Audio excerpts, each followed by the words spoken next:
We're also following breaking news from Washington, where the Justice Department unsealed an indictment charging 7 Chinese executives and 4 of the world's largest shipping container manufacturers. This involves the cutting production of shipping containers before the COVID pandemic. For more on this, let's bring in CBS News senior White House reporter Jennifer Jacobs. So you've been covering the story. What can you tell us about the allegations? Well, the federal authorities are accusing some Chinese companies of gaming the system.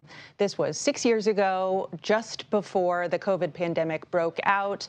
And according to federal authorities, there were a handful of companies in China who control the manufacture of all the shipping containers that are used for global trade. These are these big box-like truck-sized containers that fuel the shipping around the globe. Everything that we get from various countries is shipped in these containers. These are the containers that bring goods and services to the United States.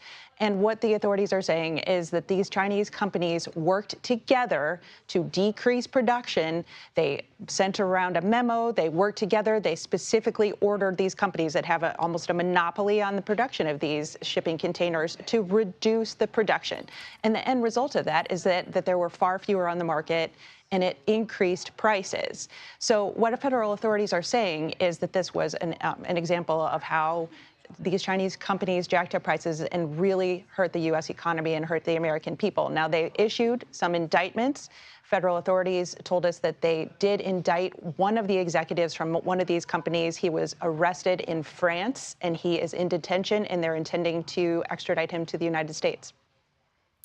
Let's talk more about your reporting and also what this means for the everyday American. Could they have been paying more for goods that they may have because of this? Yes, exactly. And that's exactly what the federal authorities of the Department of Justice are saying. That was the crime here.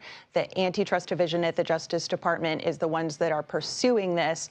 Now, there's some interesting timing in this case. Apparently, the grand jury indicted these executives back in October, but that indictment has been under seal since then. As you know, President Trump just returned from China, where he was on a diplomatic mission to talk to President Xi Jinping on a number of different topics, including trade.